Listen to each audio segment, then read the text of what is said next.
Yes, sir. Once again, like I said, bro, this is a beautiful layout you have here, man. You're a blessed man. You feel me? I appreciate the energy, man. You said a couple things on the live the other day that really connect. You feel what I'm saying? No further ado, man. The man himself, we call him Unc. You know what I'm saying? Uncle Emo, the 60-year-old rapper. The 60-year-old rapper, the OG, the veteran. Salute to you on Veterans Day too, thank sir. you, my brother. Yeah, respect. You know what I'm saying? Thank you for your service. That's something that I didn't really take a whole lot serious enough when I was younger until I got older and got a close relationship with my grandfather. Like I was telling you right before we got on camera. And yeah, man, like salute to all y'all fellas, man, especially those guys who those years and things like that. We'll get off into that in a minute. But Uncle Emo, folks, what's up, home? What's up, man? Good. How y'all doing? Life, man, life. Every day, the blessings that I get from the Almighty. You know what I'm saying? I keep preaching. The most important thing of life is love. When you look at everything in life, it's all about love. Everybody's looking for love. All animals are even looking for love. You got motherfuckers that got pet alligators. What the fuck? Yeah, you get pets out of these tigers, bears, because every animal only kills for two reasons. One, to survive by eating, and the other one is to protect. For no other reason. Well, a bear won't attack you for no other reason. Correct. So when God gave every creature, he gave a heart filled with love. Every creature, including us. I see you. You put a lot of emphasis on that in most conversations and most messages that you pass on. You put an emphasis on love. Like, how do you, and all that you've been through, like I said, we're gonna get to that, and all the things you done been through in life, just your personal life. How do you even find that it's still in you? How you still have love left in you? You know what I'm saying? Because I got away from religion. Religion controlled my mind for many years. And once I got away from religion and I started realizing that the God that gave me life gave you life. The God that helps me get through my problems and my things in life and gives me the energy to keep going like I'm going is the same God that gave you life. You said earlier, why my energy level is so high? Because I'm living in God power. Mankind's living in manpower.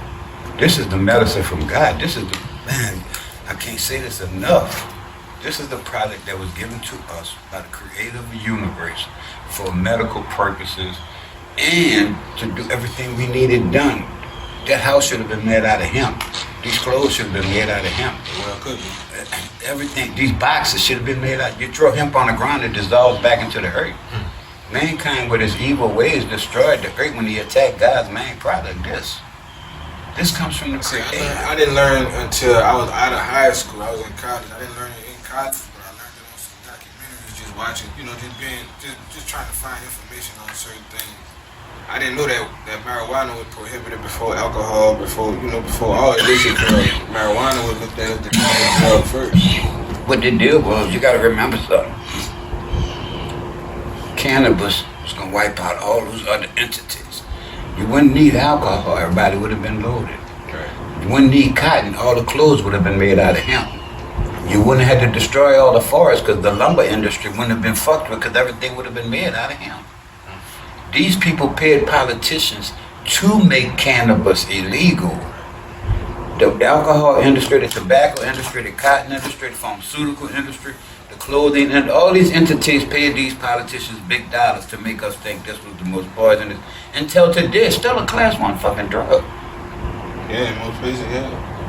And that's crazy, considering the thing. That the VA has approved veterans to use it for medicine. I got a letter from the VA that told me straight up, I am authorized to use cannabis for medicine. I cannot get paid to use it, and I cannot get it from them. But they're not going to penalize me for using it. And I preach that to all my vets. Get off the pills, get off the pills. Even my old people, I'm telling my young folks, we got to change the terminology. We always say we're going to get high. Right. You literally are more relaxed than you were when you came here.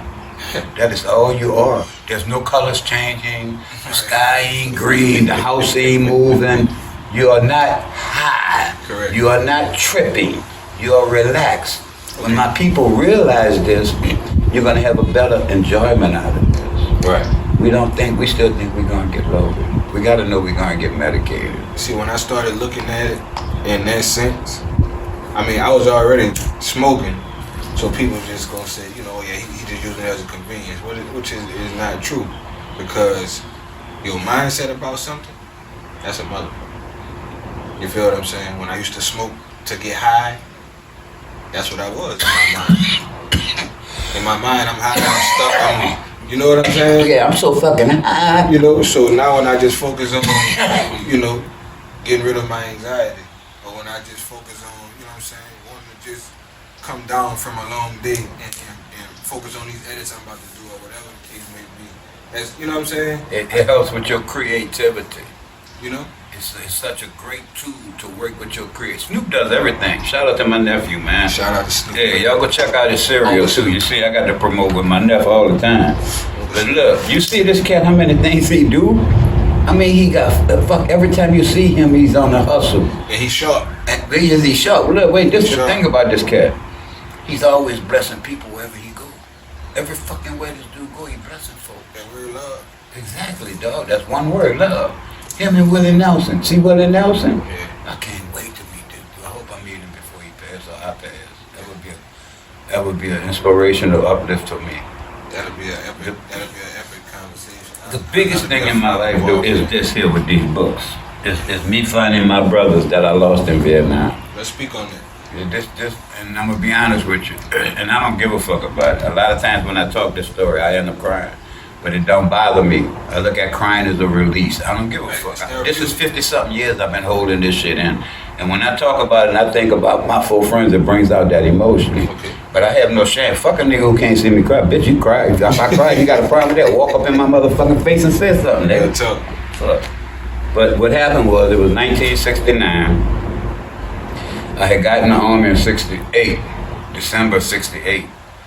I got a promotion out of basic training. I got a promotion out of AIT. AIT is what they train you to do when you go to your next unit. Advanced Individual Training is what it's called. I got a promotion out of that. So I was now in E3. You can let him stay. I was a promoted. I'm gonna holler Bliss out later. I was now at E3. Went home on vacation. They said they gonna let me know where I'm going. I didn't know I was going to Vietnam. So when I was home, all this is in the book too. When I was home, I told my mom, open a letter to let me know where my next unit was gonna be.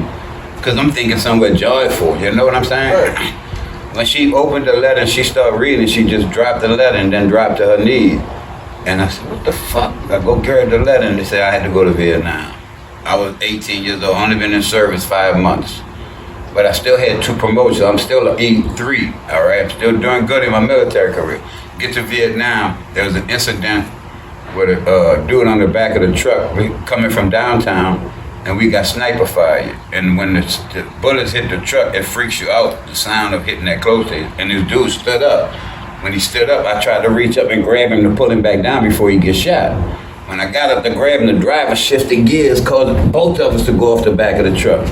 I never saw him no more. They said they shipped him down south to the main hospital. But I had fucked up my forehead and my shoulder and shit. But I got a promotion out of that. And I got a Bronze Star for trying to save the dude's life. So now I'm an E4. Shit going good. I ain't been in the Army 7 months yet, dog. I'm a fucking E4, nigga. That's 1 step from a fucking sergeant. You know how good that is for a nigga to feel?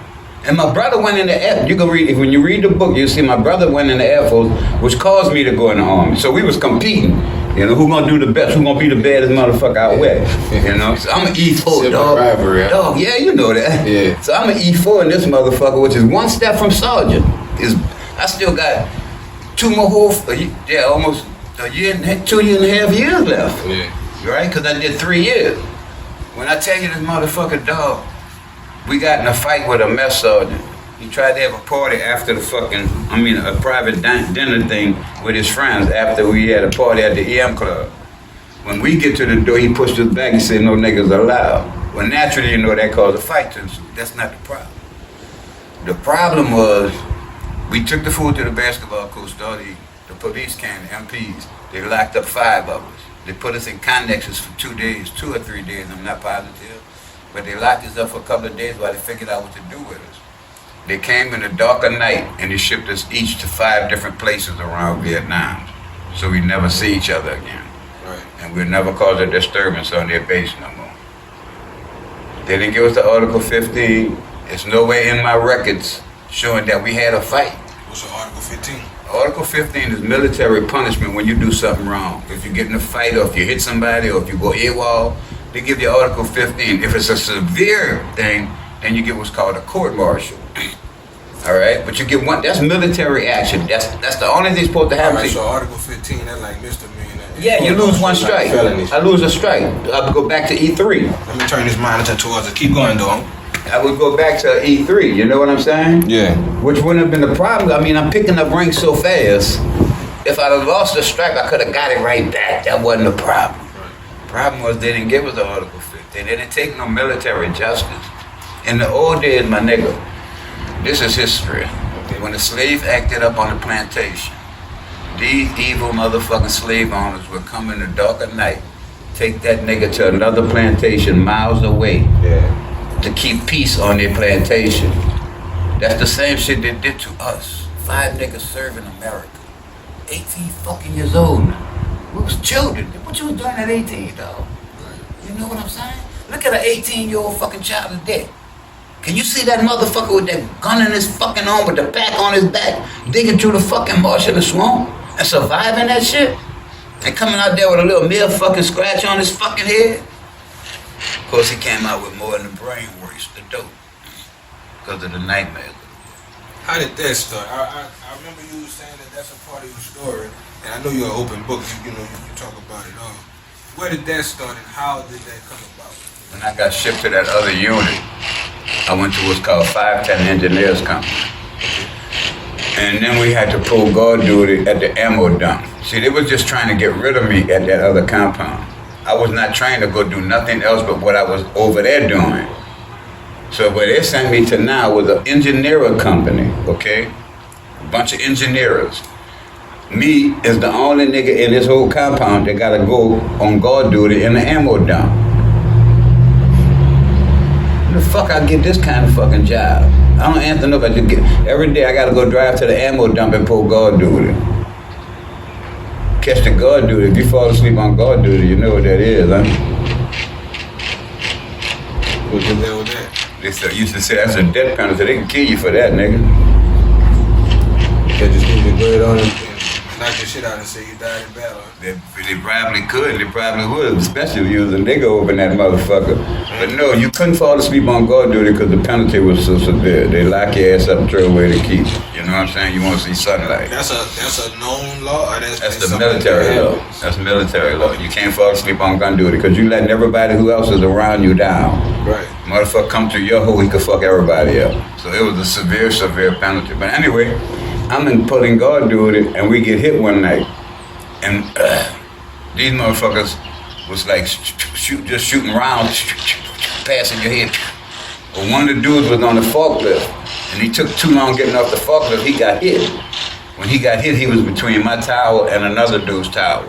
We had to get off of our tower to go get him off of that forklift before he get hit again, because he was screaming. So we got him off the forklift, put him on the ground, and I'm holding the his belly area like I'm trying to keep it from just, he was fucked up. We knew he was, but we had to call a medic anyway, you know what I'm saying? And when the medic got there, we had to get back in our tower. So we never really know what happened to this dude, but just to be with and to see this and to hold this dude in the lie to him and tell him he's gonna be all right, never leaves your mind, you know what I'm saying? So with that and other shit, I saw Korean, they took a North Korean, the Viet Cong, took a North Korean and cut him in half and hung him in the middle of the city to show the Viet Cong, don't fuck with us. That's how fucking dirty war is. In the middle of the fucking town, they cut this dude in half, buck naked, hang him in the town. War is a motherfucker, dog. How you feel about, and we just skipping around, but how you feel about what's going on right now? That's not a war. That's a catastrophe. This man, one person. Most folks don't even know. Americans don't even give a fuck.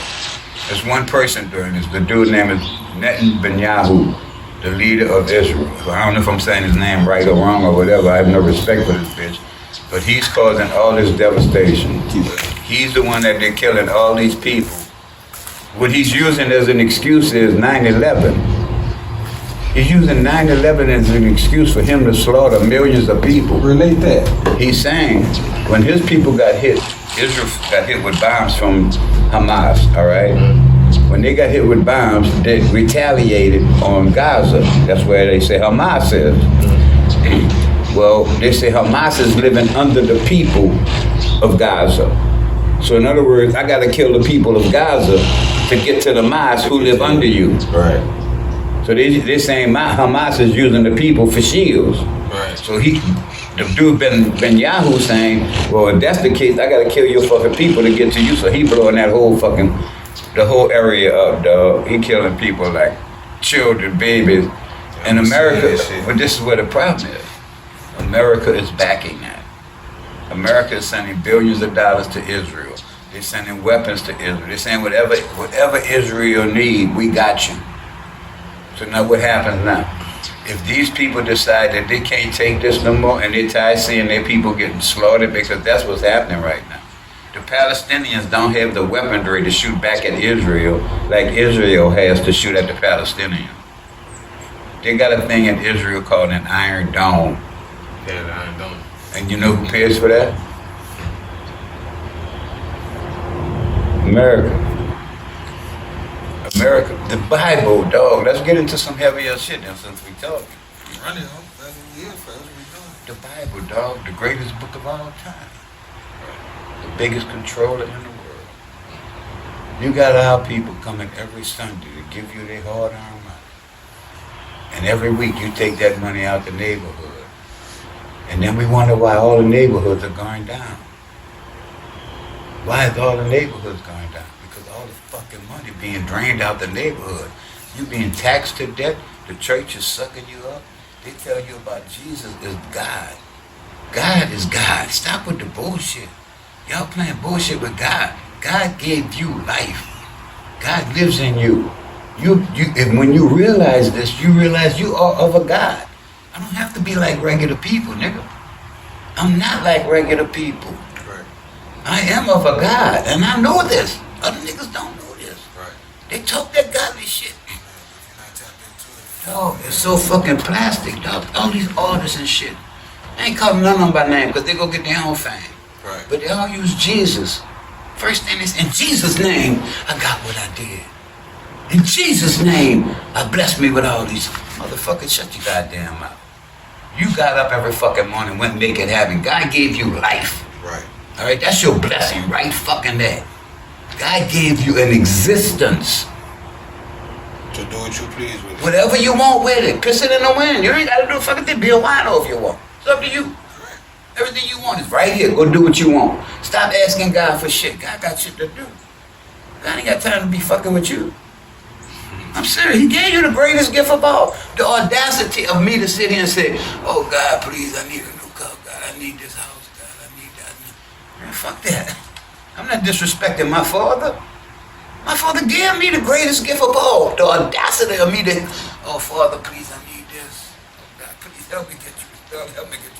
Nigga, get through your fucking battle. At what age did you start feeling like this? Well, late in life. I had to go through a lot of shit. 18 years old, I was in Vietnam. 19, I was on heroin.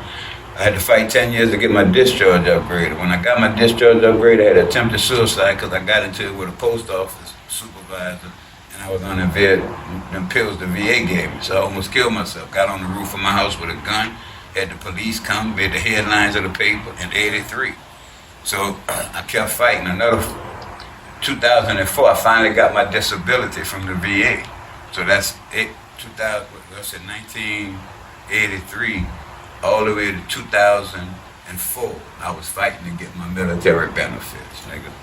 That's how long veterans gotta fight to get their shit, dog. Fucking right, nigga, of my life. That I'm fighting every day, trying to bring paperwork, trying to go see doctors, trying to get this done, trying to fight all veterans. So in this time that you fighting for your status or whatever, how you taking care of yourself? How you dealing with your when you don't have money, you don't do nothing. You gotta be a gangster. You're always gonna go through shit in life. You're not always gonna have money or wealth or shit to do. You gotta be mentally strong. So my boss at the post office, when I went out for the fighting for my disability, he said, you need to come back to work because you're not going to win this case. And my partner named Alan Cousin, matter of fact, it's his birthday tonight. But I'm not going. And let me speak on that for 1 second. I don't want to lose my thought of trend, but I want to be honest with how I feel in life. I got friends that I haven't seen in years. That I was, this one I was fixing to talk about named Alan Cousin. I bought this house because I wanted to share with my friends and family. That dude came to my house one time and stayed here 5 minutes, and he never been back. But I got an invitation to come to his birthday party tonight by his wife. I'm not plastic, dog. I love my nigga to death. He turned 70, big birthday party. But I'm not plastic. Nigga, you ain't been here in 3 fucking years, 4 years now. My door always open. Whatever reason you staying away from, I don't see the need to come to your birthday party.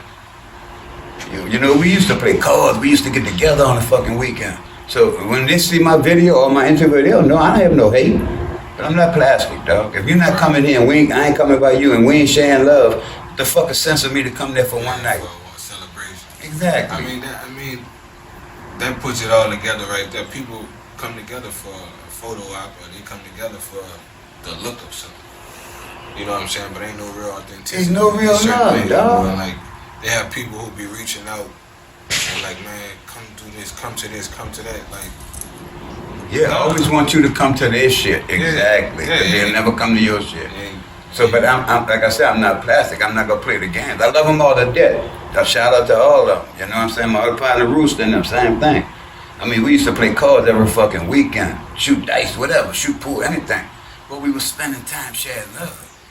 Now, I'm not gonna keep pushing that envelope. You know the first thing they gonna say, oh, this nigga, he done got to be a little rapper. He think he too good to fuck with people. You know how people do that dumb ass shit? They say little rapper, they say Lil. Well, whatever they want to say, dog. Yeah, if you want to blame it on whatever. Call anything you got going on Lil. Well, yeah. That's how people do.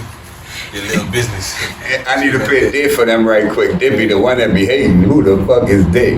But it's all love. I love my family to death. But I'm not gonna let you control my existence. If you want to come spend time with me, I can come spend time with you. Let's do this. But I'm not going to see you once a year, once every 2 or 3 years at a fucking birthday party, dog. You saying family, dog, so that made me think about, like, what was your family, like, what was your upbringing like as far as family? What type of family you came from? Oh, man, it was cool. I had some crazy ass aunts and shit, but we was all 7 walls, right there by the Autocrat Club. Okay. Right off of Simon, the Creole area, they call it. Matter of fact, you couldn't come to a party back in the day. Because all their parties were considered brown paper bag parties. They had racism in the black just like they had in the whites. Whites hate black. They had us in New Orleans, the Creoles thinking that they were, light skin stay with light skin, don't be fucking with no dark people. It was a problem. My grandmother even told us that, don't get no girlfriend with no wide nose and dark skin. They go, what you talking about?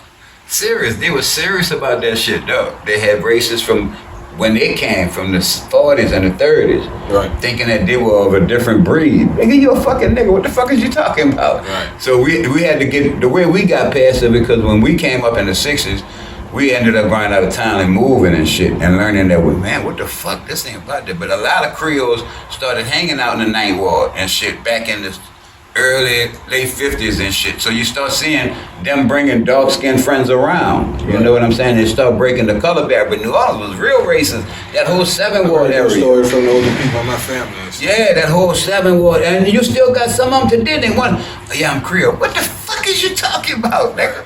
When you go put an application and put that people on that page, you put Creole in there. Let's see if that motherfucker don't ask you, what the fuck you talking about? Real talk. They call us all one thing. Thank you, bro. It's all programming, man. It's all programming. Yeah, all that came from Let the cop choke you on the fucking ground and say, hold up, I'm Creole. I'm Creole. And come from the plantation though, bro. They washed us against each other. You had a lot of siblings? 2 brothers and a stepsister. But we wasn't close with my stepsister. None of my brothers smoked weed. No. My older brother went to Vietnam. He never touched weed. My younger brother never went into no military. He ain't even about to touch no weed. They look at me like the biggest drug addict in the world. Yeah. My grandpa always asked me, man, how you smoke that stuff? I said, man, you know, this will keep me level. This will keep me relaxed. You know, it's my medicine. As the future come along, it's gonna get more and more better for everybody. Well, we're gonna start being able to smoke like where they smoke cigarettes. Yeah. You should be able to outside they smoke your weed. I agree with that 100%. and to an extent, I do. I keep my distance from people. I'm 90% usually either working on my craft by myself anyway. So like I don't never see me intruding on nobody's space or nothing like that. I just like what I like, bro. I smoke, I chill. You know what I'm saying? I create, like you said. But see, this the secret to life, my nigga. That's what I preach to everybody. God gave you life for two main reasons. One, to share love with each other. And the two, to create. He gave you greatness. Remember I said we all have the God in you? Right. That's why they preach religion, because they don't want you to accept the concept that you are of a universal creator, which gives you immense power. Yeah, they don't want you to know your full They want your power to be limited. Yeah. The more belief you have in yourself. Dude, I got my very first video. Y'all go look at my YouTube video. The one with the Drew Brees jersey on. Alright? It's called Bad Knee. The song is Bad Knee. On the end of that, when I went crazy on that bitch, and that bitch ended up on ridiculousness too. I had two videos on ridiculous. Yeah. One with the Drew Brees jersey and the one with the Uber cab. And I ain't got a penny for none of that. No. I'm not doing no money right now. I'm on a mission. So when my door open, the fucking truck that's gonna open the back door gonna be so fucking heavy, dog. You know what I'm saying? But I'm gonna be able to do so much good so fast. I receive that. How did you know? I heard you tell the story about currency, you know what I'm saying, getting you in the studio and stuff like that for the first time. But how did you know that this was going to be a way for you to get your ministry across, for you to get your message across? It just happened? I had no intention of being a rapper. When I fucked with Currency in California, I was fucking with my nephew. I ain't had no intention of no kind of music. You know, I knew Currency because his auto and fender man was named Ruben. Shout out to Ruben. I always shout my nephew out, my golf buddy. So when we finished playing golf, I'd go sit by Ruben while he was working on cars and smoke. So Currency and pulled up one day, and I think it was Currency and Fiend maybe. And we were sitting there, and he asked Ruben, he said, "Ruben, do Unc smoke?" And Ruben said, "Do he smoke?" So it came over and we started smoking. And he said, and he told Currency, and he said, "Yeah, but he don't smoke no tobacco." He said, "And you know Currency don't smoke tobacco either." So then we hooked up and we burnt up. But I also said I smoked them niggas out. They'll probably never admit that motherfucker. But I'm gonna tell you, dog, if we catch Ruben will tell you. When I left, I told Ruben when he get up, tell him I'm gonna play some golf. But look, I want to teach him golf. I really want to teach him golf. Currency? Currency and the crew, all of cats. Man, them dudes, all young good dudes, man. They all got good horses. I love my children. All of them doing great things. And when I say children, no disrespect, I'm just saying younger than me. Yeah. And Currency put me in my place on his live. he said, shout out, hey, what's up, Unc? He said, "Oh wait, I can't call you Unc. I'm an Unc too now. Shit, I'm an OG too now." Yeah. I said, "No pressure." I said, "Can I still call you now?" How do you handle? Maybe handle is a bad question, bad word, but like being so different from your peers. You know what I'm saying? Still, like you say, a lot of them, give up and don't keep pursuing life in the manner that you are with the things that you have going on with yourself personally and physically. What is it like being that every day? That don't get lonesome sometimes? Oh, life is very lonesome. I don't even have an old lady. I ain't had an old lady in years. I dedicated my whole existence to getting this done. I got a picture that I gotta show you. And this picture is what started. I was living in Texas, in Houston, Texas, after Katrina. I had to move my mother and father to California. My daughter was in Dallas, Texas, and I was living in Houston area. So I was extremely lonely, you know what I'm saying? So I was sitting on my back porch one day, and I was into photography. I was taking a lot of pictures and shit. But then one day, this hit me. And all I'm gonna tell you is look at that picture.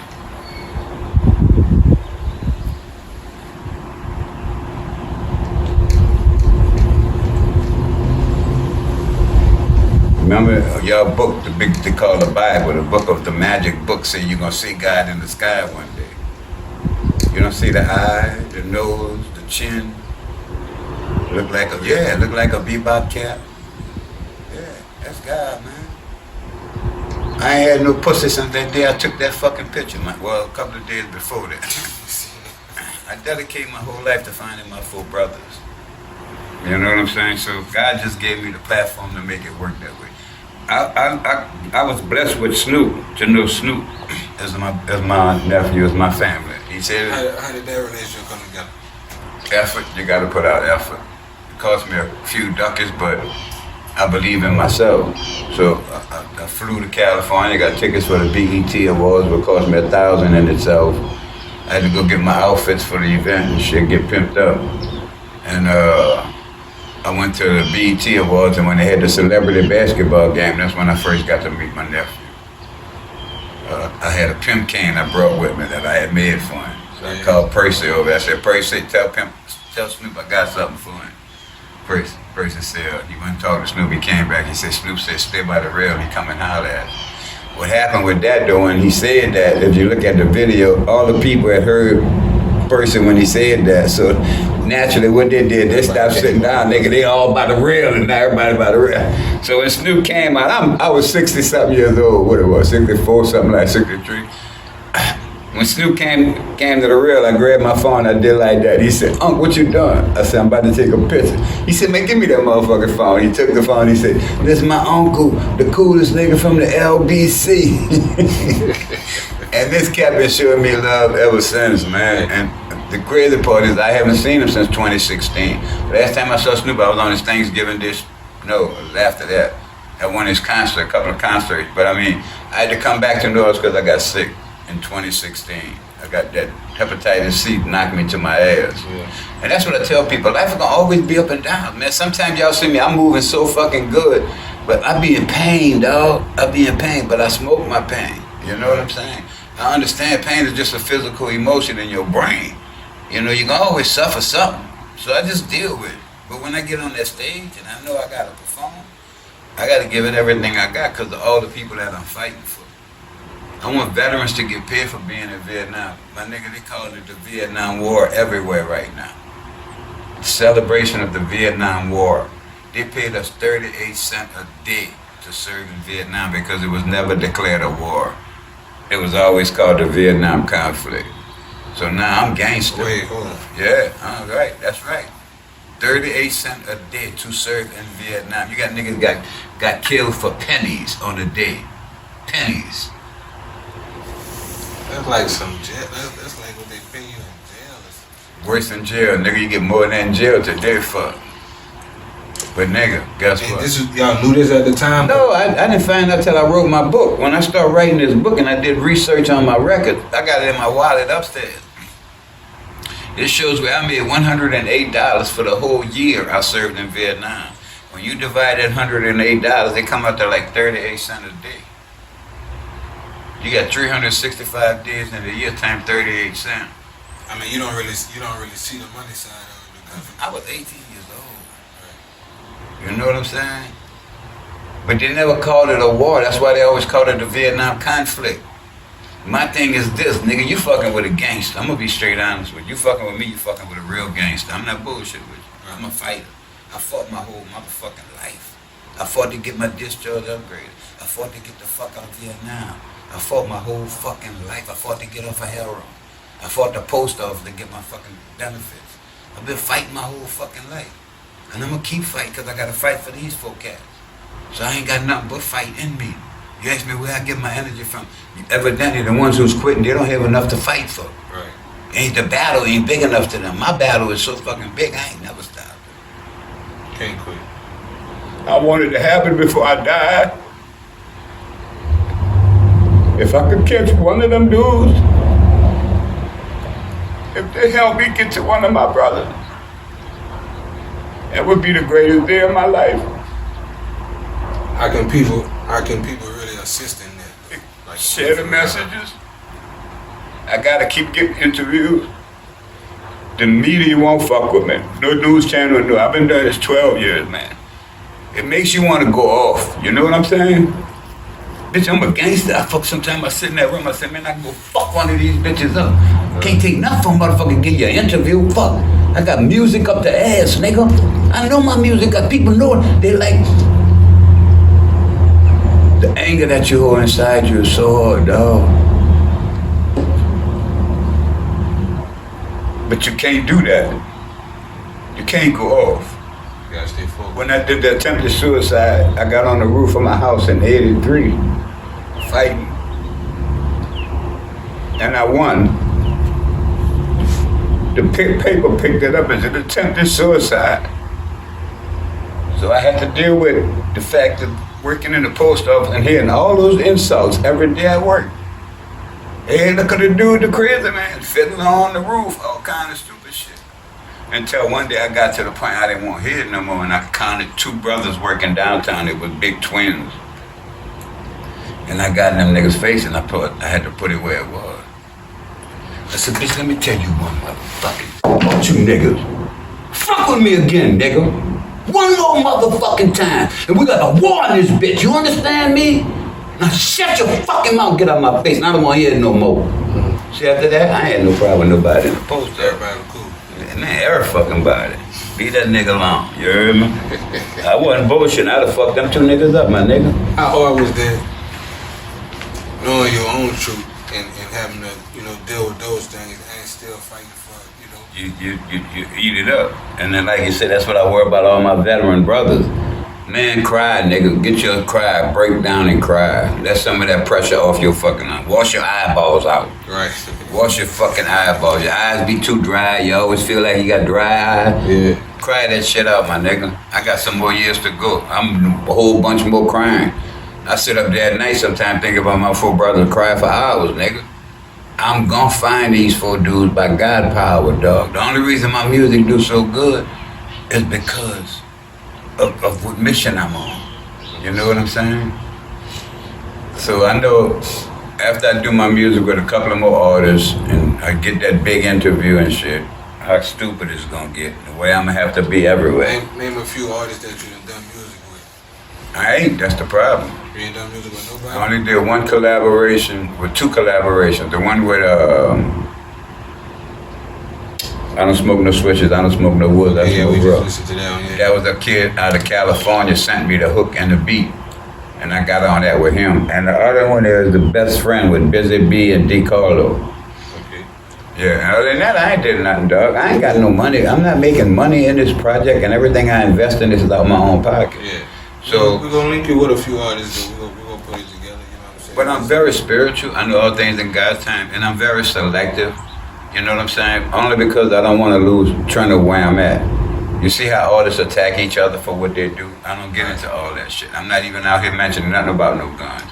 I'm trying out here to change the mindset of my kids to let them know you can make music that don't have to kill nobody and don't have to disrespect our women. You know what I'm saying? And we can still get your name and your shit out there through hard work.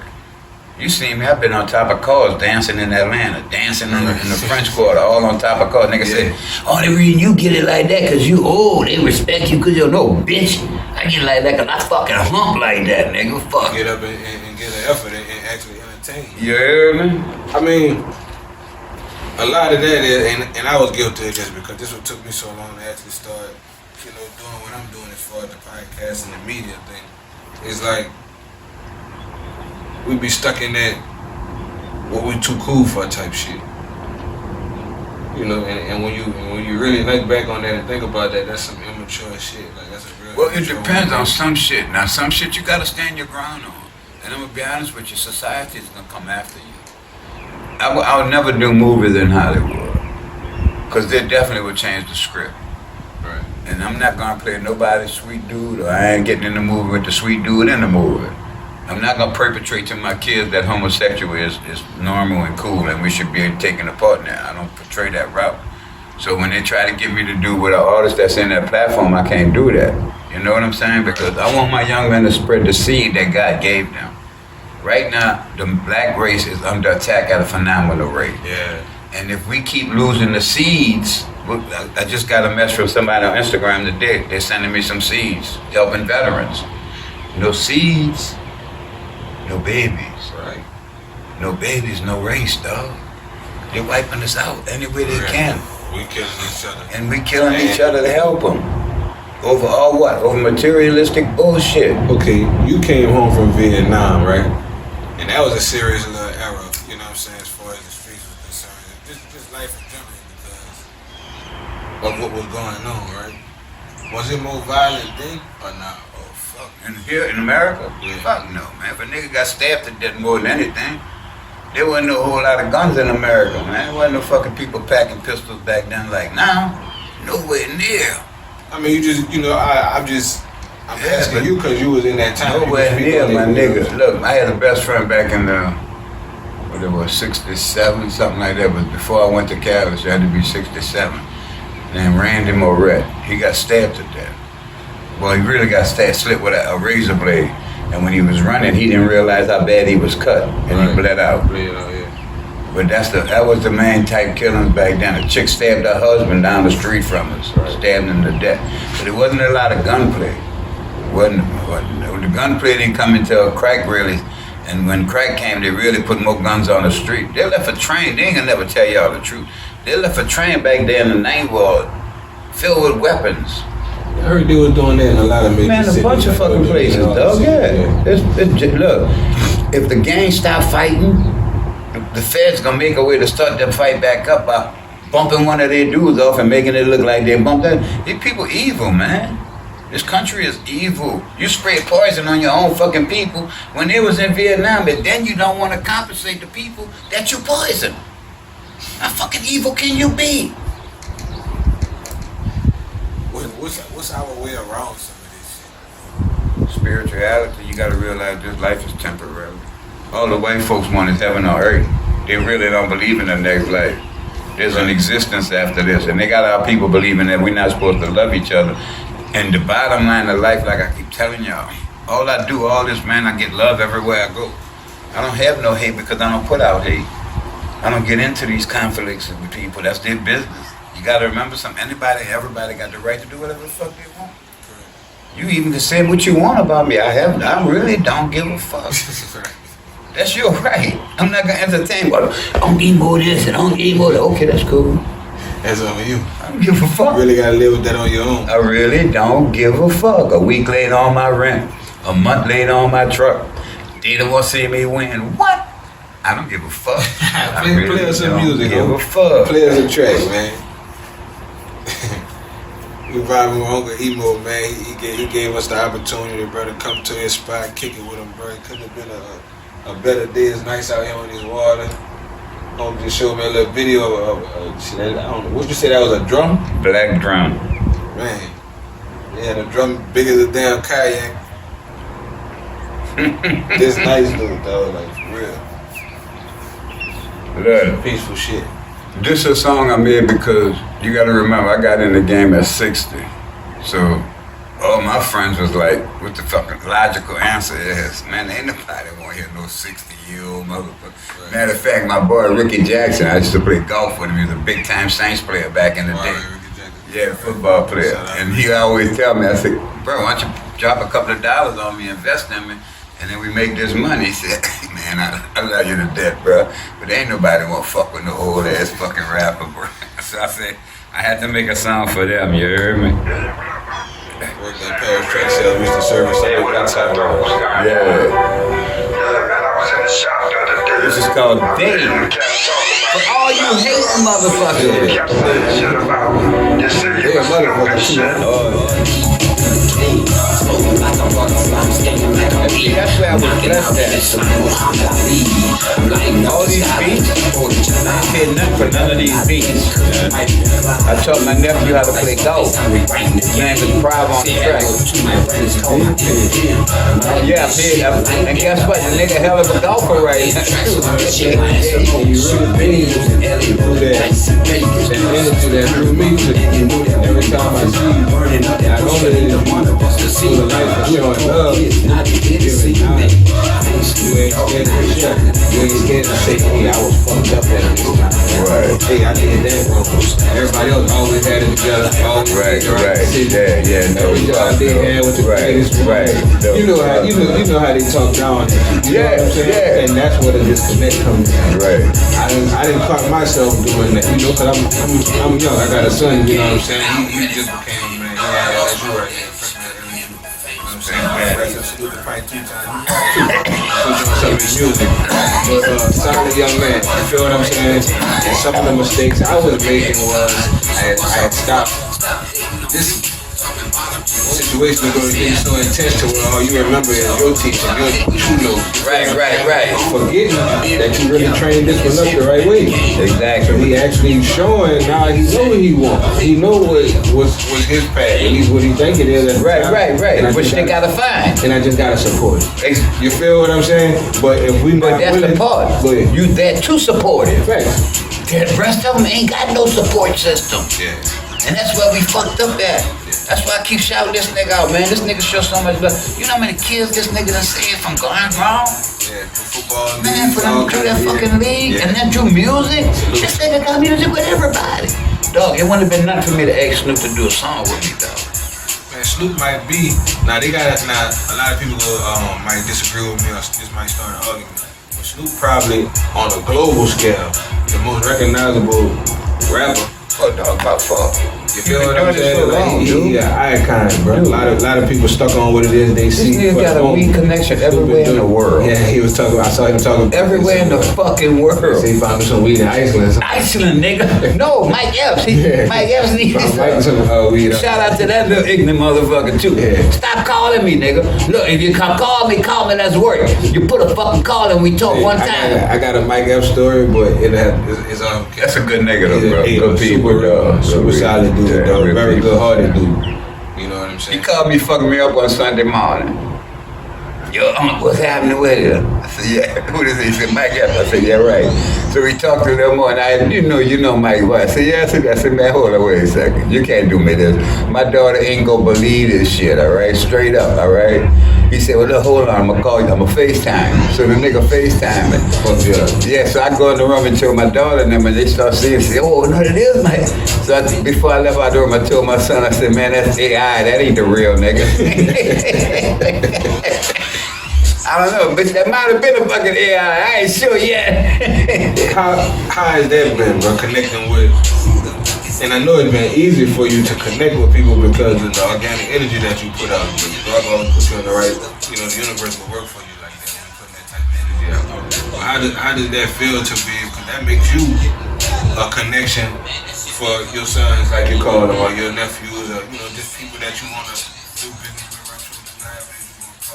How does it feel to have that much power, that much influence in this thing of ours, you know what I'm saying? Whether you look at it like that or know it or not. No, you're right, but I do. But I know how it happens. You gotta work it. Every day is fucking work. I get up at 5 in the morning. I'm on fucking this bullshit ass cycle, getting shit that I need to put out, energy I need to have done, things I need to get done today, emails I gotta go through, all kind of shit. So it's an all working process. And I hate it because we attach to these motherfuckers to make shit happen, but it's the best keys that we have to make it happen. The other part of your energy is, what we at today on my doc during the interview? Today is what? Veteran Day. Right. Who you think set this up? Most high. That's what I say. I told you, my grandpa just happened to be a veteran. My mama husband, salute to my mama husband, Captain Jim Dickinson, man. Respect, man. I won't lie, I want to say he was a Vietnam veteran too. I knew he was a veteran retirement, a retired police captain out of New Orleans. Good dude, man. My mama respect and thank you for his service, man. Some issues right now, you know what I'm saying? So prayers up for Jim. Speedy recovery on the Cap, we call him the Cap. Hey, Cap, one thing, dog. You know, like I know, in the bottom of your heart, we all got challenges. Every day it's a different challenge that we got to get over. I'm going to pray for you. Keep your battle strong and keep your power in your mind and your heart strong. All things in God's time, my brother. Right. And while we're speaking on purpose, let's stay close to the purpose. I want to ask you again, how can people share the message about getting the word out about finding your brother?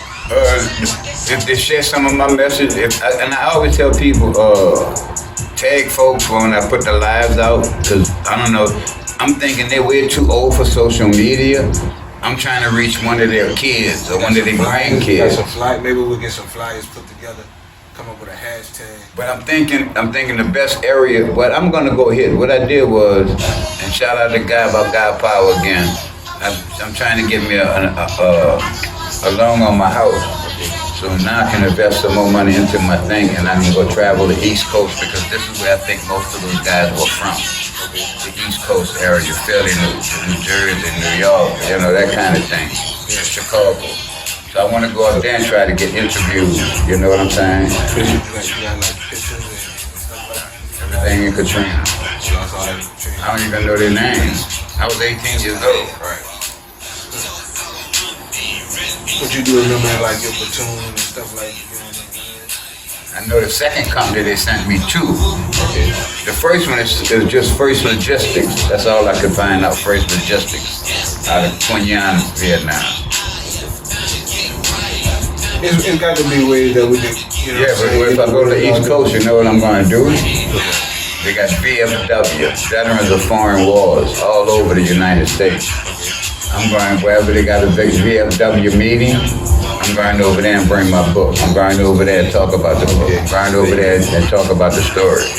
So you gonna go on a promo run tour, with the VFW and different VA right. establishments. Exactly. All right. So social media wise, like I said, we gonna put a flyer together, get you a hashtag, some things like that, pushing some merch.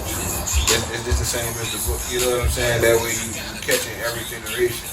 Right. So we go to these different, say you got the VFW, we passing out the books or whatever, hey, Brian got $10 t-shirt, $20 t-shirt, whatever, whatever the case may be, and we pass out a few to some of the elderly, right, right.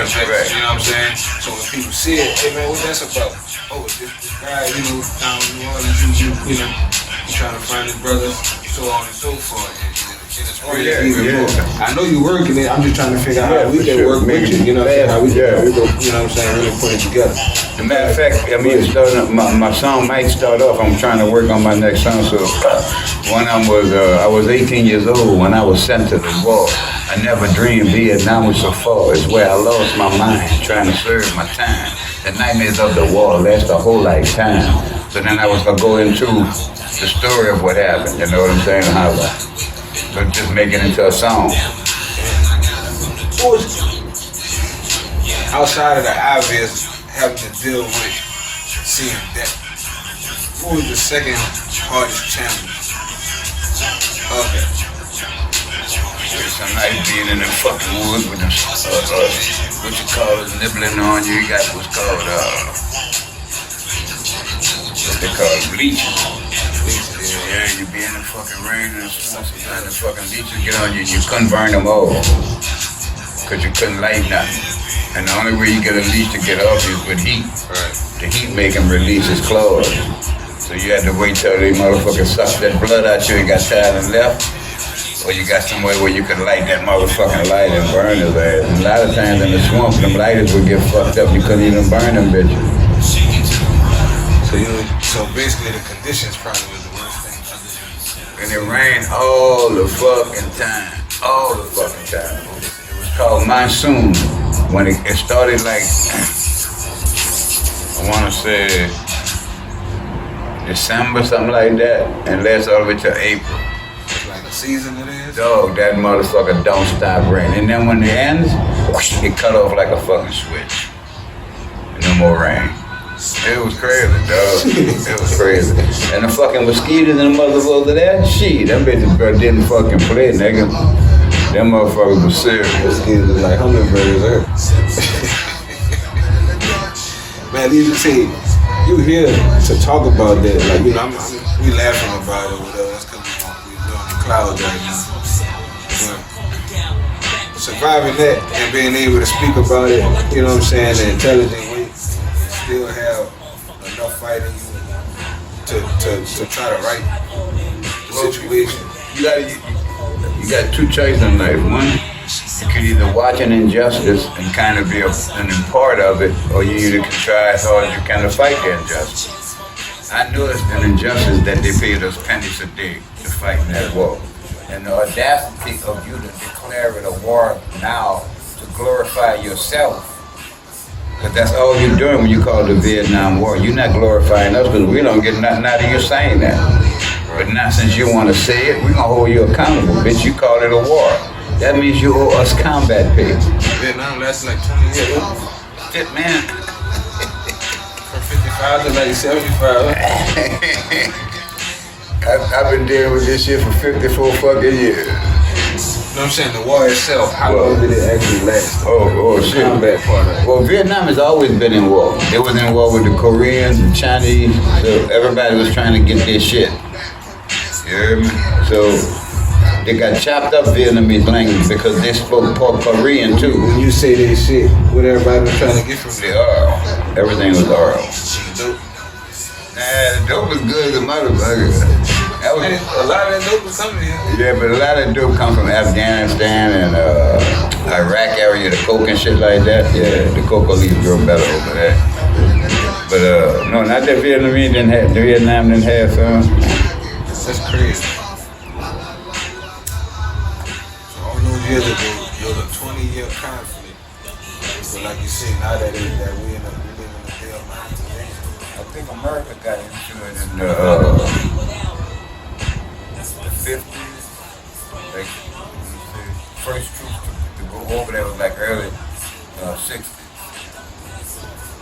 And then they really sent them over there in like 65, 66, all the way to 73. Okay, so when they say the war lasts from 55 to 75, he wasn't involved in it that whole time.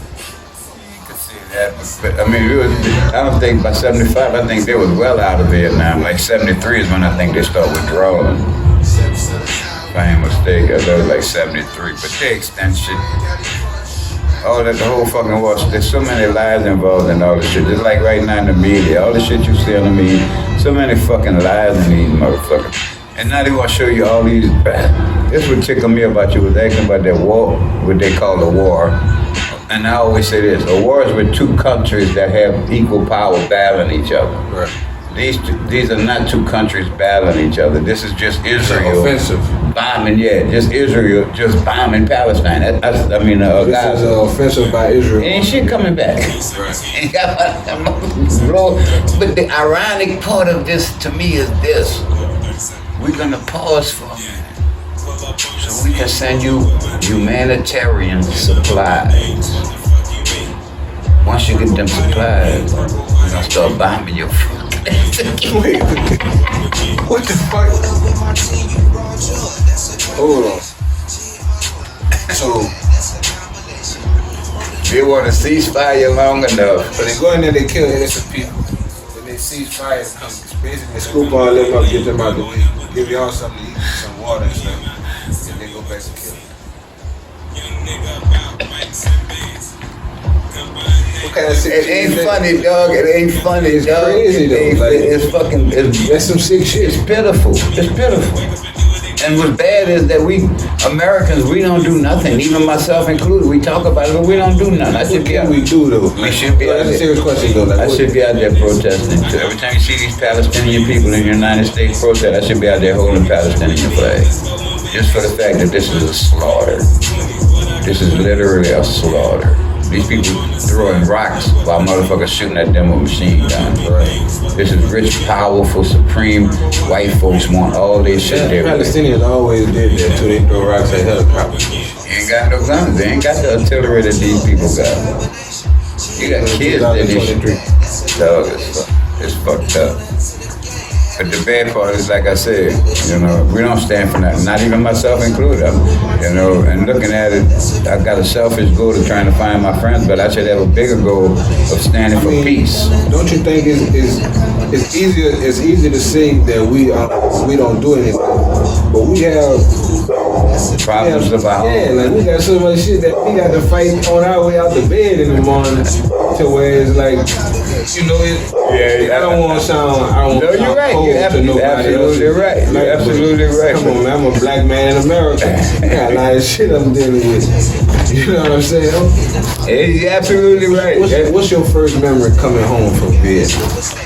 Oh, shit. The fact of how they treated us. It wasn't no respect factor like welcome home, soldiers and shit like that. It was like I wouldn't have been wearing this hat, put it like that. So you just basically felt disregarded. Oh, disrespect. They called us baby killers. In the war, that's what they call Vietnam veterans because they got reports of us killing babies. At some point, the Viet Cong would take bombs and put them on a child, and then send the child to the gate to try to come on the compound to blow up the gate. And if that child gets to that gate, it's gonna blow everybody in that building up. Right. So they had to shoot the child before it got to the building, and then they start calling the soldiers baby killers. It wasn't a good thing about the Vietnam veteran coming home. And then when I came home, I was still under 21, so I couldn't even go with the fellas in the barroom and get a drink. When we came back, we came into California. We came back, and I couldn't even get a drink. They had to bring us drinks outside. So what you ended up doing? Like what was your first move you made when you got home? Like, did you went to work? You got your job? No, when I got out the army, Yeah. well, first I got kicked out though. I had to catch a bus home. You got kicked. This all right after Vietnam? Yeah, what they did after Vietnam, they sent me to Colorado to train to go to Vietnam. So I was shooting at other Americans with BB gun, and I was having flashbacks of Vietnam. So I couldn't take it, and when I told the commander I was losing my mind, he said, "Well, you just gotta suck it up. You're a soldier." When I told him, I said, "Well, look, it's like this, dude. Fuck it." I left out of his office. I went AWOL for like 3 days. Came back. Then he said, "What you gonna do?" I said, I'm not gonna be able to go out there with these cats, man. I can't go play them games you want me to play."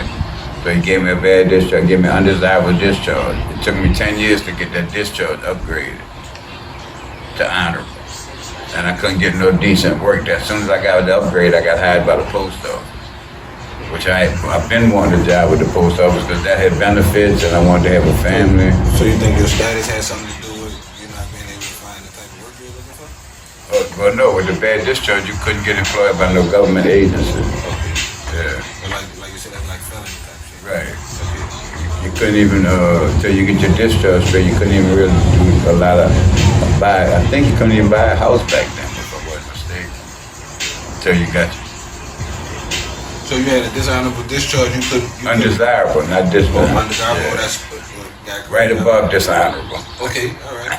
Undesirable, so they got undesirable, dishonorable, and then honorable. Honorable. Well, they got dishonorable, undesirable, general. General means you still get your benefits and shit, but you're not honorable. You're still honorable, but you're not just straight honorable. And it's an honorable discharge. That's like nothing ever went wrong. So you honorably discharged. But there's a general discharge because they didn't have a medical condition, all right? They never declared PTSD till way later. So with that, what they did, they gave people general discharges, meaning you're still under honorable conditions, but you're just not really a totally honorable discharge. You're just not bad. Right. Undesirable meant you was bad. We didn't have a desire to keep you in the military no more. That's not good. And then dishonorable, you couldn't do shit. You couldn't own property or nothing. I mean, like I said, I'm attached to the military, so I don't really know a whole lot about it. I got a little nephew, shout out to Kareem, he's a sergeant. I want to say in the Army. Okay, that's right. He's in the Army or the Marines, but he made a sergeant pretty quick too. Yeah, but see, that's what my goal was, man. I was rolling, dog. Fuck, I said, man, all because when shit happened, you still had race back in the 60s. This white chef, this white cook, if he wouldn't have called us a nigga, I don't know what my life would have been like. I'd have had an honorable discharge. I'd have had, already had the Bronze Star for heroism. You know what I'm saying? I probably would have finished like an E6. Because if I was getting promotions back to back like that, I was gonna keep getting them. Wait, so there's another like little racist little running? No, that's the one where the fight was. 5 of y'all got split up? Yeah, that's the one It where... started from some one person called y'all a nigga? Yeah, the head chef, he opened the kitchen to his friends and the band. Yeah. So when we get to the door, he started pushing us back. Said, man, ain't no niggas allowed to private Yeah, party. right. So when he did that, naturally a fight ensued. What the fuck we gonna do, dog? We gonna fight. But that ain't the problem. The problem was what they did to us. You shipped us out like slaves. I don't know what happened to them 4 dudes. That's my friend. You think if you got 4 of your friends over 50 years that you lost, but you could fix it if you could get them together and show the crime what happened to them. You know how you would feel, though? Over 50 fucking years. That shit don't play, bro. It just don't play. We're gonna make sure we get that information out there, dog. We gotta share this shit for him. I'm looking for his brothers, you know what I'm saying? Like, we might just be looking at this from the outside looking in, not thinking that it's as serious as this man risked his life with these people. Man. What the fuck y'all still doing here? You know what I'm saying? They waving their ass too long. You got some support. Happy Veteran Day to all the veterans. We solid with you, bro. All the veterans, man. Down, Shit. The phone been going crazy the whole time we've been interviewing. Man, I like the fact that, like, since I've been doing this, I like the fact that I get to meet people like you and actually get to know your story. Like, sometimes you'll run into people, you know, you might find them interesting or whatever, but they're at a distance. You don't know how to, I ain't the type of person just to approach no strangers and just have no, you know. Now, if somebody approached me, I can have a conversation with them, but I can't deal with an asshole in certain kind of ways, so I try not to approach too many people. This social media thing, you know what I'm saying, it kind of, they introduce you to me. But I'm gonna be honest with you. What you gotta realize too is, down the road you're gonna have a blessing right here. Right. A serious blessing. That video is like heaven. I'm gonna say it, by me, as hard as I'm gonna work and how big this story is gonna get, that would be like if I had a personal interview with Dick Gregory to me. Correct. To that point. And I met with Dick Gregory. You met Dick Gregory? At breakfast at the Roosevelt Hotel, man, nigga. At the Roosevelt Hotel. What that was like? Dude, it got me in trouble, but not in a bad way. I was partying all night one night. New Orleans, we always party hard. We party all night, go home, go to work early in the morning. I party hard all night. I said, I'm gonna stop by the Roosevelt and get me some breakfast on the way in. When I saw Dick Gregory, he was sitting at the table. He had already ordered his food and stuff. So he was just sitting at the table. So I walked up to him and said, oh man, hold up, Mr. Gregory. I said, dog, I love you so much, respect you so much. Would you mind if I sat and had breakfast with you? The man said, no, man, sit down. I said, I like that. Dude, when I tell you, just to be in this dude's presence, dog, was an honor, man, to have breakfast. But it got me in trouble because I paid for the breakfast. Naturally, I had to pay for the breakfast. But let me sit with him. But the bill was like, just for breakfast, like $140, $160 something. You know what I'm saying? So, and I didn't even dawn on the shit, you know what I mean? But when the bill came home, my old lady was going through the bills and shit, and she looked at the bill and said, $160 something at the fucking Roosevelt. Who you was fucking, nigga? What bitch you was with? We ain't had no cameras. Nigga, we ain't had no cameras and phones to do. What you told her? I told her I was with Dick Gregory. She said, yeah, right, sure. You mean Dick Gregory the speaker? Yeah, and I'm gonna believe that's your cheap motherfucker, you. Man, Fuck you gonna believe that. You at the Roosevelt. The Roosevelt Hotel on my credit card. And I'm saying I had breakfast with Dick Gregory. What year this was, huh? That was, shit, hold on, let me get this book straight. Man, this fucking life is so much. Give us the era, 80s, 70s, 60s. No, it was in the 70s. 70s. Yeah. All right. What was the 70s. What was the, like, cause I know you're a music man, right? What was your favorite era of music? Oh man, fuck Smokey Robinson, Marvin Gaye, Earth, Wind and Fire. I mean, 70s? Yeah, 70s and even some of the 60s, man. 60s music, y'all ain't gonna never hear as far as for really singers. Yeah. Like Smokey Robinson and Minnie Riperton. You know. Yeah, they sample a lot of them, you know. Yeah, they sample them, but I mean to really hear what them motherfuckers was putting back, man, goddamn, Santa Cruz. I was born by the river. Yeah, it's like my grandfather, Big Sam, and my grandmother, Lucy Gordon, rest in peace. They had barrooms and shit like that. My grandmother, she had a record collection. I can tell you how many, you know what I'm saying? So I had to listen to older music, gospel music, jazz. Like I had to listen to, you know, it all. Wasn't no rap music being played up in those type of spots. You know what I'm saying? I could go up under the old people. So I got a chance to sample a lot of different music, bro. What you heard? That was something I had planned on that fucking thing. I wasn't tripping. That was the background music. But yeah, man, I love that you so Nah, you so in tune with every generation. You're in tune with what's going on. You're not one of them older cats who just know what he know and don't nobody else know shit. You know what I'm saying? Well, that's what older cats tend to think. They tend to think they know it all. You don't know. The only reason I could do what I do is because I be with my youth. I couldn't keep up with social media life and all this other shit if I wasn't with my youth. Right. You know what I'm saying?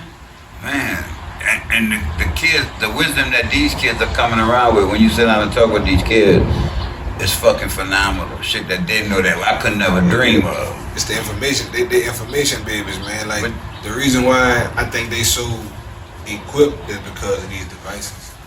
They born with real tools put in their hands already.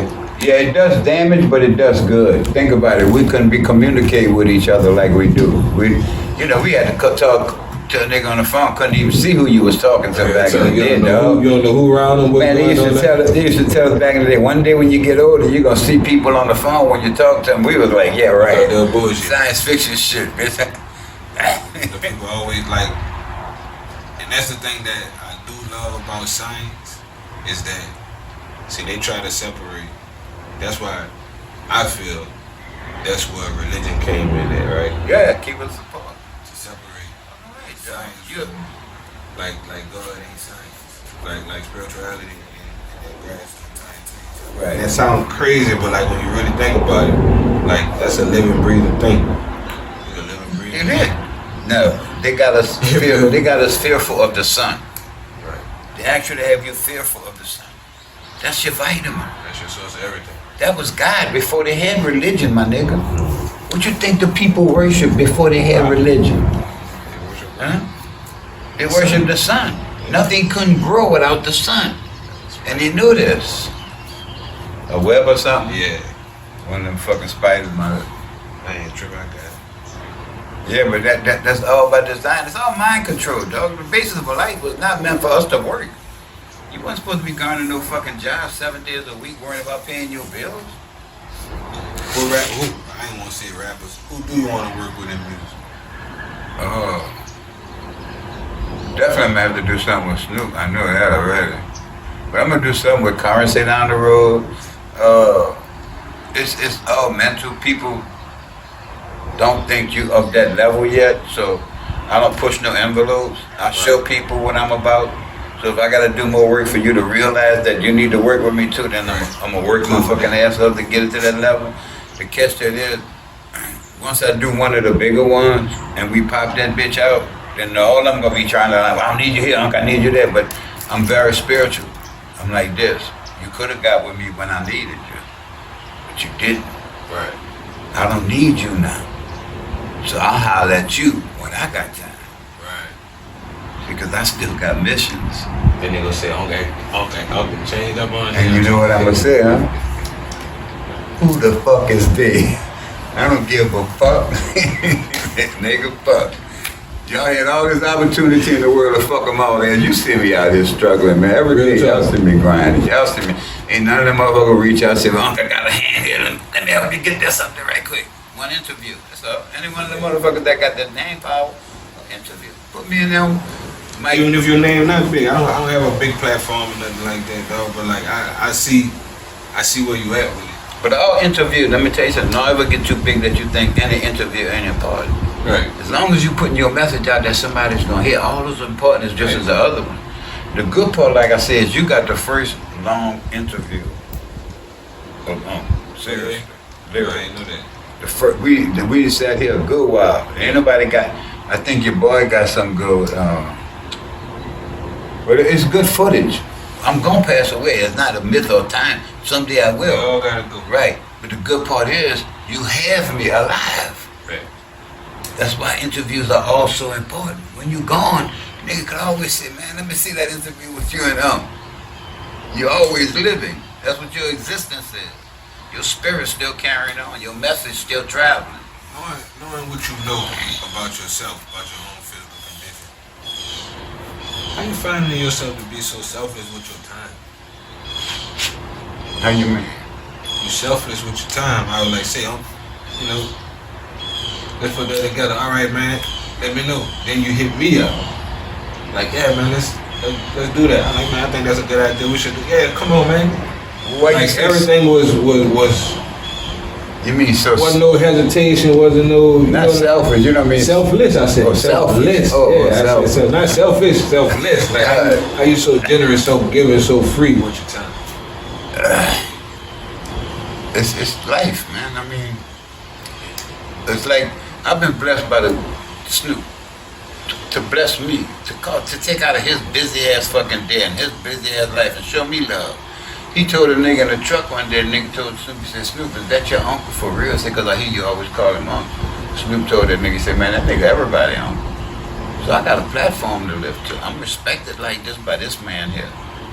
So my whole platform, every kid I meet, every youngster, everybody I meet is all my family. I'm about to tell you, you come from God. Right. You from the same God I come from. How am I not sharing love with you? There's no fucking platform between that. There is no in between. Everywhere I go, Colorado, everywhere I go by myself. I don't have a security system. I hope to never have to have a security system. Right. Because I don't walk like that. If God want me home, I'm going home. Right. If God don't want me home, I'm gonna be here. Bottom line. You gonna be here. So if a kid walk up to me and want to carjack me, guess what? That ain't no problem. Take the motherfucking car, my nigga. Right. It's a materialistic piece of bullshit. You can have it. I'm not gonna fight you for this fucking car. Speaking of that, when did you see? Because this ain't something that just happened overnight. When did you see the city taking a turn to where it's at? It was well before Katrina and shit. That's why they say Katrina came to wash the city up, to clean it up. So it was well before Katrina. Oh yeah, well before. It's getting back to that though. Like it's like I ain't seen it. It's leadership, dog. It's all leadership. This state is racist. This state, the new governor is just gonna put more niggas in jail with longer sentences. They got dudes serving 4 and 5 life sentences. One nigga got 14 life sentences. Life sentences. How the fuck you give a nigga 14? He gonna die 14 times. You gonna wake him up and give him back again? What the fuck is you talking I about? never understood the multiple life sentence thing. It's racist. It's pure racism. This whole state is on a racist fucking plateau. Do life more than once. And why is it No matter always what I did. Why is always 80% of the fucking niggas doing that? Black motherfuckers. What I do? Oh, you know better than I know. All laws set up against us. Oh no. Designed that way. Remember that's just, you know they got a statement that in the Constitution that still states that we ended slavery except for the violent criminals will remain as slaves in the United States, in Louisiana, I mean. And we signed off on some shit like that. Are you talking about the abolishment act? That's what it's called. I don't know what it's called, but yeah, niggas that serve in jail time still slaves, nigga. Yeah, see, like when Abe Lincoln abolished slavery, that's what it really reads out. In the Constitution. Yeah, you can't be enslaved unless you be in prison for a crime. Mm-hmm. That's been in writing. Like they celebrate this man for this. And so where you think the Because Ku we Klux didn't know no better. Where you think the Ku Klux Klan members went? That's the police. That's the lawyers. And the senators and the congressmen. Yeah, that's leadership, like you said, and that's crazy. And let me tell you something else even crazy. And I don't like.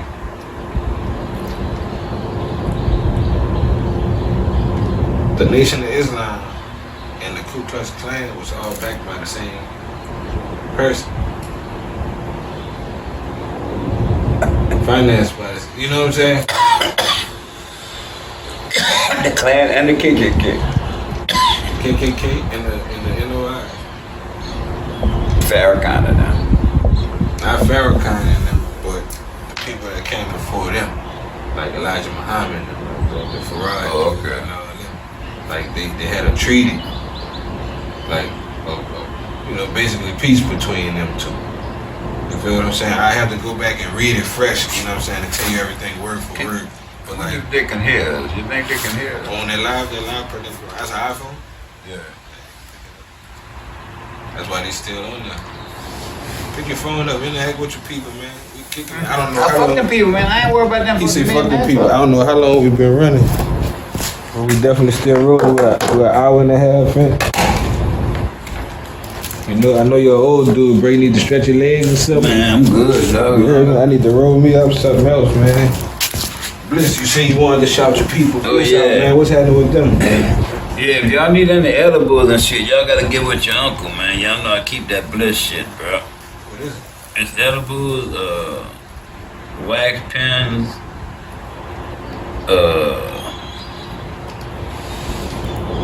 yeah, you do gummy? You ever do gummy? Yeah. This is 1,000 milligram pack. How many milligrams of each gummy? 100 in each gummy.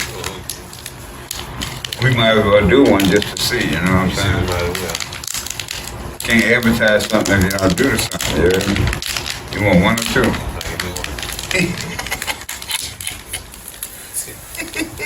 want me to start asking you questions about Pluto and Mars, huh?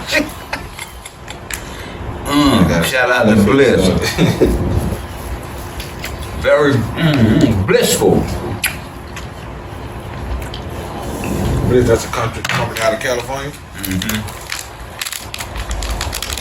And then they got the pens for the time when you're places where you can't smoke or you want to get right, you can get the Bliss pen. And they also have the candy. This one candy is 1,000 milligrams. For the rope? That's a nerve rope, huh? Yeah, if you eat that whole motherfucker, you gonna be fucked up. You're gonna be on. Better have you something to eat.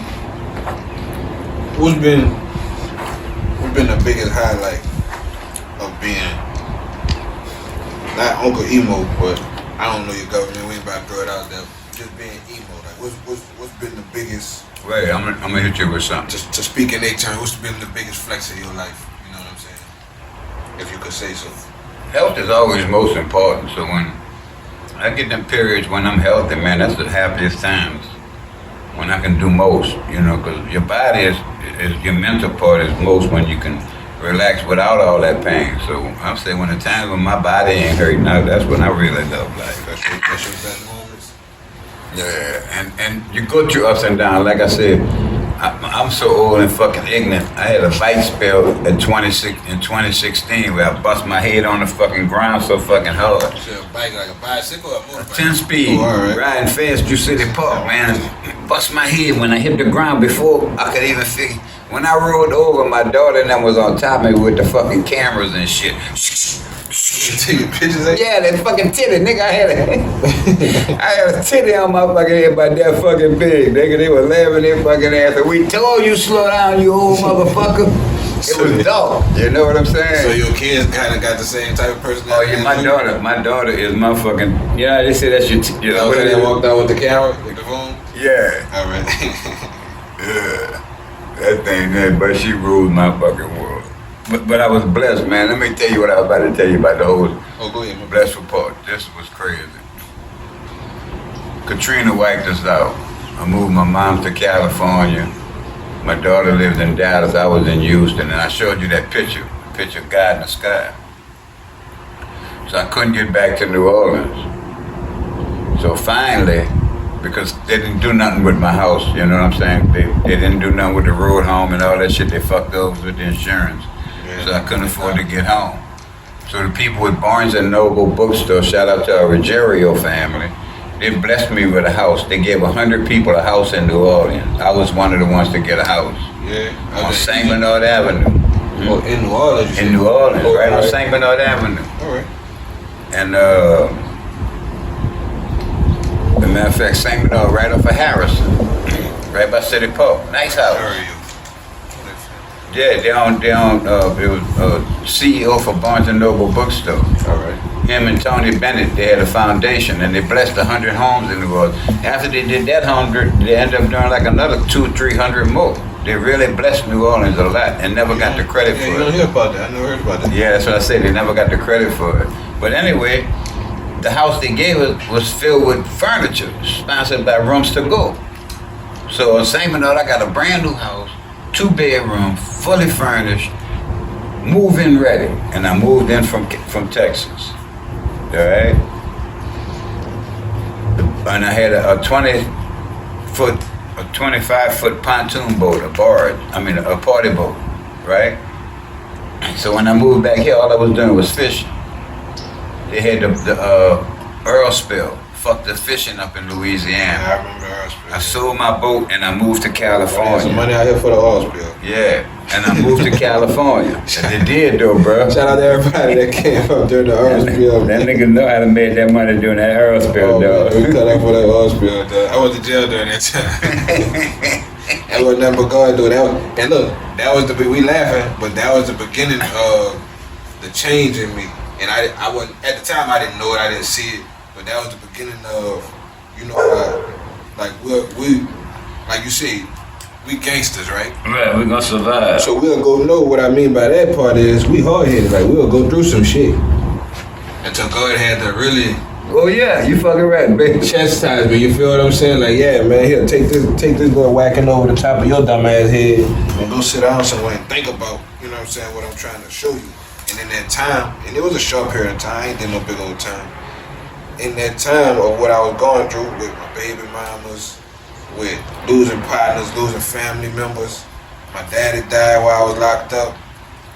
You know what I'm saying? On like just a real whooping. Real chastisement from your father, like you know, like a real father will whoop your ass. You gonna take this pain, you gonna You about to learn that this so look. I started seeing it for what it really is. Then I was like, damn. So, you know how you had that moment, just help me get through this. And I promise. You know what I'm saying? Right. And I reneged. Went right back to jail 2016. So this time when I'm in there, I'm in a lot more violent of a jail. It's, you know what I'm saying? Like the situation is just that much worse this time. And you starting to realize I ain't got a hard fucking head, man. As soon as I wake up to what's really going on with me, it still take a couple of more years because you got so much of shit piled up. It take a while to shovel that shit down, you know what I'm saying? So I'm going through my ups and downs, going through my little bruises. I get to a point where I notice the people that's looking up to me. I notice how fast my son and my daughter are growing up. I'm paying attention to the time that I'm missing. I'm paying attention to where I'm not really being there financially. I'm paying attention to where I'm not really being there in a physical, in a mental, in a spiritual form. Like I need to be wide, cut my shit off. And then it just all came to me like a ton of bricks, bro. And the first thing I thought about, bro, was the old kids. This is what I'm getting to. I thought about your generation. You know, niggas was telling us the whole time. But we was worried about, well, he flawed. He did this back in his day. I heard this about him and this and that. Instead of listening to like you be telling me. I mean, fuck, you go do that shit yourself if you want to. Or you can take this good game that you're getting and apply that shit. Right. The second I started applying that shit, I started meeting people like myself. I started meeting people like Big Rap. You know what I'm saying? I started meeting people like Kelly Love. Yeah. You know, people that I can have conversations with off of this camera and really build and grow from it. You follow what I'm saying? Who is one of them people? And like you just said, you ran into people that inspired you, like your Dick Gregory's and this and that. Who was somebody that was, you know, a constant in your life? You know what I'm saying? If you had that at all. Oh, my daughter was my force, man. That, you know, as far as for me making sure that I gotta stay on the right track and I gotta make this shit happen. It was my child, man. When my daughter was, you know, because every man, especially the black man, when you separate with your wife, the first thing they try to do is take your child from you. Correct. And a father and a daughter got a bond, unlike a father and a son to a degree, because you know your son can handle his shit, take care of himself. Yeah. Once you put and you expect that out of him. Yeah, you train, you teach him for that. That's why he needs a man in his life, to teach him how to be a man. Correct. They're playing games with our children when they want a mama to teach a son how to be a man. That's why a lot of them turning out to. Well, they come soft because mom's gonna accept everything. It's all right, It's only natural. It's only natural because that's a natural position. Exactly. That's what the mother's supposed to do, nurture. It's up for the daddy to correct and let a nigga know. But you're not gonna put that shit off in this fucking house. So when did that relationship start with your baby girl? And when you knew she was on the way, you had that moment, you know what I'm saying? She was 2-3 years old, and such took place. You know what I'm saying? The day she was born, I was in. A couple of days before she was born, I was in a car accident on Chef Highway. A dude hit me on the driver's side and knocked me into a post on the passenger side. So I was slammed bad. I'm in the hospital on Louisiana Avenue. I got word she was being born. I told the lawyer, you give me a ride to that fucking hospital to see my baby being born, or we ain't gonna have no case. The only thing they want about is money. Right. That motherfucker came get my fucking ass so I could be there for when that child was born, dog. Man, you're right, exactly. So I got to see my baby come into this world. And I was fucked up right there. You heard me? With my boy, I wasn't at the hospital, but I was there for my daughter. She came up through cesarean. You know, she was a C-section baby. So Right. I saw her before her mama. Right. I was the first. I put her on the scale and everything. Yes, you know what I'm you saying? did. I'm telling you, I was the first. The lady was like, "You gonna let me? I can put her on there." There you She let go. me know, so she let me know. She let me put my baby on the scale, but they took it from there. The lady told me they should have never let me grab it. They said, "Babe, I got to take it from you." I said, "Let me just put it on the scale." Put it down on there. That's experience. Yeah, I watched them stamp her feet, bro. That's Everything. I experience, was the bro. first person that she binded me, bro. But that's the bad part. How society got us thinking we're not. These kids thinking they ain't supposed to raise their child. They think it's actually all right to leave their sibling at the side of the road Yeah, it's abnormal for you to be in the house. to raise your kids. Yeah, and now they want to blow. But what we did is we let them take the belt out the house where the man couldn't correct his child. When they started doing that shit back in the 70s and 80s, telling about if your people spank you too much, call the police. Child abuse. They put that shit out like that. Yeah, well, you'd go to jail for beating your kid. All that came in together with the child support and all that type of shit. That's all tools to keep me and you out of control of the family. Keep the man out of control. And they did just what they were supposed to do. How you feel about it? We jumping around now, we kind of real good. How you feel about the cannabis movement, man? It came a long way, even though It we're ain't not what we moving want to fast be. enough. Fuck it. It ain't moving fast enough. Man, look, I've been calling for a march on Washington to tell these motherfuckers we fed up with the dumb shit. We should be able to smoke cannabis anywhere they smoking nasty ass cigarettes. Let's be realistic and stop playing fucking games. Let's let these motherfuckers know you taxing us to death. You got us living in miserable conditions. Our streets are falling apart. Our bridges falling apart. You send all our money overseas to some other motherfucking country. And yet we can't even smoke medicine. We can't even stay publicly. We can't take... You gotta be stressed the fuck out and like a motherfucker. And I can't even get high. And you can't even get high in your own fucking house. But yeah, and then I'm a veteran. I can't do what a veteran in California could do. Yo, that's bullshit, man. That's some whole other shit, like how some shit could be, legal somewhere else, but not where you are. In the same country that both of y'all fall under the same federal guidelines. I had to move to California to be able to take my medicine. Because if they got caught me down here in my blood work, they would have took my benefits and cut my benefits. So that's why I moved to California. So even that in itself cost you money. Yeah, and I moved every other fuck. I was creeping with it. In 2010, I was in Cali. In 2012, I was in New Orleans. 2014, I was in Cali. 2016, I was in New Orleans. 2018, I was in Denver. 2019, I was in LA. In 2019, I ended up back out here. I spent about 3 or 4 days in Denver. I loved it out there. Denver's cool. Expensive as fuck. It is high out there. But that's a beautiful spot, though. After I left, I was in... But Denver, I'm gonna be honest with you, Denver's white world. It's very, very white. But they all got love. They ain't no evil. They got some in some areas, but evil. But most of them, they cool white folks. They all good, loving white folks. But It's white. it's white. It's 85% white. Cause it's expensive as a motherfucker. It's real high out there. Motherfucking one. I had an efficiency apartment was $2,200. Efficiency, nigga.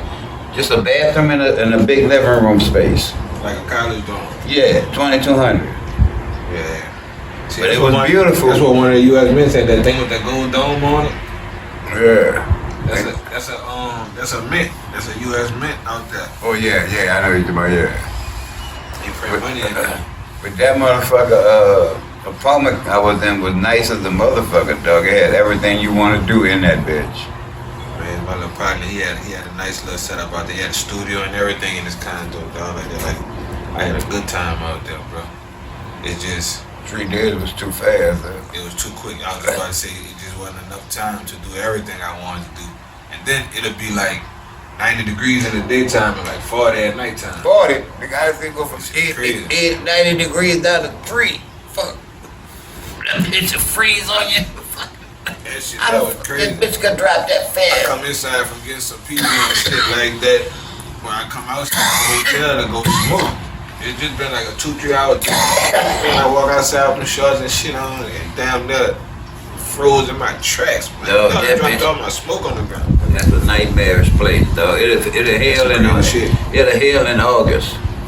Yeah. Yeah, a hailstorm in August. What the fuck?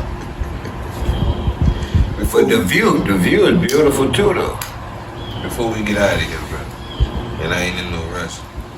What's the one thing you want people to know about home? Like if a person never got a chance to meet you and just kick it with you like this, what you would want people to know about you?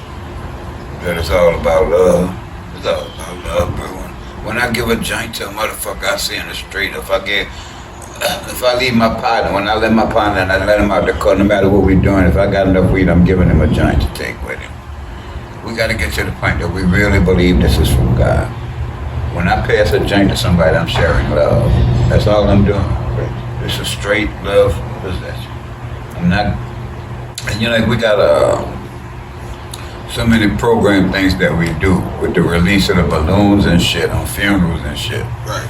I would love to start a new trend. Instead of releasing balloons and all that shit, we set up, everybody come to the fucking break. They'll tell you, if I'm coming and I'm there, I'm passing out weed. Tupac had a special request that his ashes be smoked.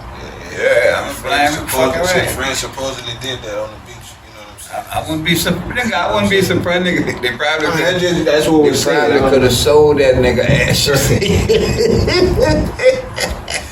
Like angel dust, here, a little sprinkle, Yeah, sprinkle. 10,000. Nigga, what you talking about? I heard crazy shit like that though, bro. And this been beautiful though, bro. Like I really appreciate the wisdom. I appreciate that, you know what I'm saying, the hospitality, dog. You opening the doors to me like this, and just being a real one in a time where there's so much. Like, I'm gonna use your word, plastic shit going on about you. From an older generation, from a real OG to be a real OG, that's big in today's time because a lot of people, a lot of entities that we look at as the OGs, they ain't really been carrying. Yeah, they ain't been carrying their crowns correctly. Yeah. And we all fall short. Sam ain't perfect. You feel what I'm saying? Nobody is. But when you held at a certain level, like they had somebody who had to pull my coat. Like, say, dog, I don't know if you look at it like this or not, but you got a certain responsibility. They got people that support you. They got people watching you that you may not even be aware of. You know what I'm saying? But you chose this. You gotta respect this. You gotta, I'ma can't tell- really mean by that was respect my part in this, my cause, my purpose in it. You know what I'm saying? Or it's vain. You dig what I'm saying? Yeah. And I respected that, and I appreciated that because I might have needed that at the moment, And then it's about getting your head, keeping your head on a level playing field. It's not about, you think you're blowing up, I'm the next best thing in the city, I'm the next biggest thing in the world. Be careful what you ask for because there are people who actually, I ain't calling no name, but motherfucker told me, say, I'm so tired of all these people always wanting these pictures, always wanting these fucking autographs and shit. And I just basically look up at him and I told her straight, I said, no, I think you signed up for this, my nigga. Right. You gotta understand the fact, this motherfucker might not never see you again in his lifetime, and this is the biggest moment in their life. And you acting like you snobbish because you tired. You need to wake the fuck up for all this shit you think you got. Make you realize where you come from, nigga. All that plastic ass shit. Plastic shit. I'm gonna let you go, bro. We're gonna get up out of here, bro. But what you wanna leave the people with before we get out of here? Y'all need to wake up about cannabis on the real note. Stop playing with God's medicine. Stop talking about you gonna get loaded. I want old folks to be able to use cannabis as a medication and get off of all them fucking pills. Pharmaceuticals are designed to destroy us, and we have not tried to make an end. Everybody who's attacked the pharmaceutical industry, Dr. Seabee, they had to attack that poor man and couldn't let him keep doing what he was doing. But it's the same thing with the cannabis. They will knock anybody if you try to push the real words of what is healthy and what's not healthy. But fuck pharmaceuticals, you heard me? Kiss our ass. We want everybody to use God's medicine. So stop saying you're gonna get high and say you're gonna medicate. And then when you start smoking herb, learn to medicate. That means when you get loaded sometimes, get your view like this and sit down there and meditate. Think about what God got for you and stop thinking about what you gonna get. God got things that you don't know nothing about, but you don't take time to think and let God talk to you. He's in you. That God, like you said, that spirit is dying to hear what God got. You just gotta release it. Cut everything off. Don't listen to nothing. And just listen to your own breathing, your own deep breaths, and everything that runs through your mind, you kick it back out because you don't want to think about nothing. It's not about you thinking about anything that's going through your mind. It's about you freeing everything, free about the woman you was with or the place you went, all that you got to kick out. And listen to your breathing till you get deep into your own breathing.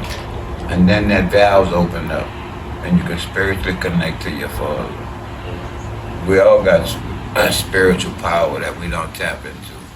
It's like anything else, but how much are you willing to commit to do something? Like you said, the more you do it, the better you get.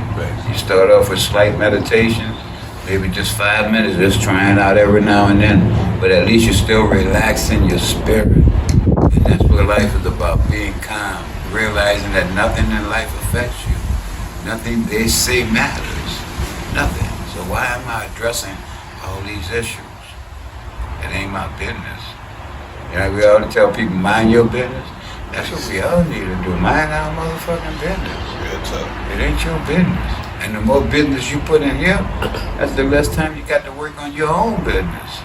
So I don't intertwine into a lot of that shit, man. I just preach against the preachers that's pushing the Jesus envelope because I know all that with this book is the reason we over there and they're destroying these people's lives. No, not that book. That's all right. No, you was right. Thanks for doing that because we wanted to get. I'm talking about the book. War, man. Right. The emo. That's the one I need y'all to really get. Volume 1. But I was talking on the Bible, man. Stop. The book, all right. Yeah, stop living off of that thing that was not just written by some guy, then changed by another dude, and then the third dude came along and called it another test. That's all fictitious bullshit. And they're sucking your money out your fucking pocket. Talking about all these preachers that need this money to make the word of Jesus spread around the world, and y'all keep doing that, and you want to know why your neighborhood's so fucking run down, because Jesus got your money. I'm sorry, right? Now to speak your mind, brother.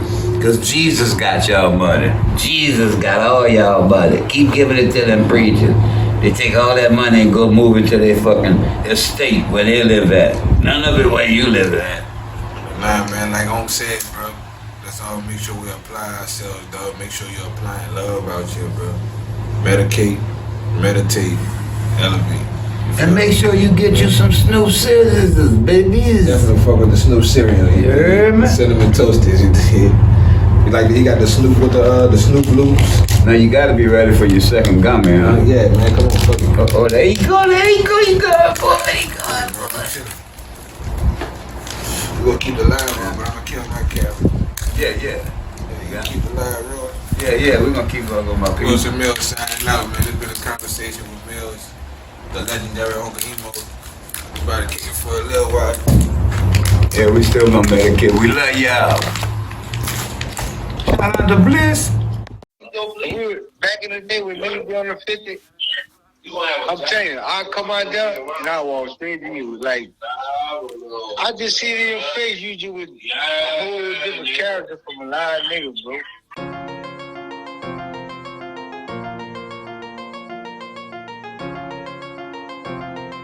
In one knee, we out here.